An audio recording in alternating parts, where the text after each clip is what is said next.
زهقنا من الاشكال التقليديه، كل اشكال اطقم القهوه بقت تقليديه. النهارده جايب لكم حاجه جديده مميزه. بص اطقم القهوه اللي انا جايبها لكم عامله ازاي. تخيلي وانت بتقدمي لجوزك القهوه في الفنجان زي ده، عمره ما هيسيبك وينزل على القهوه ابدا. او تخيلي وانت بتقدمي للضيوف، بصي الانتيكه. يعني تخيلي مثلا حماتك ضيوف بتاع جايين بتقدمي لهم القهوه بالشكل ده، حاجه تحفه. وكمان بقى هتخلي لك القهوه طعمها حلو. طب ازاي بقى يا رؤوف؟ لما تقدمي القهوه او تصب القهوه في انتيكه زي كده، تبقى نفسك مرتاحه كده، نفسيتك مرتاحه، القهوه هتطلع طعمها جميل. والفكره بقى مش في الحاجات ديت، ولا في حلاوتها، ولا في كميه الذهبي اللي فيها دي، وانها مستورده، لا، الفكره في سعرها.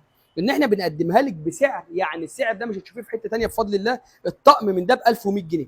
1100 جنيه الطقم ده، بدل كام؟ 1450 جنيه. يعني عليه خصم كام؟ 350 جنيه. حاجه ما حصلتش، وده عرض معانا في عروض شهر 11، يعني مش هتتكرر كتير. المفاجاه بقى ان انتوا تيجوا تشوفوا الطقم ده على الطبيعه، او تطلبوه شحن من اي حته في مصر. بفضل الله يعني هنوفر شحن، لان الطقم ده متغلف حلو جدا. اهو موجود منه الثلاث الوان، والساده اهو طبعا موجود منه متاح. تيجوا تشوفوه او تطلبوه شحن من اي حته في مصر. سلام.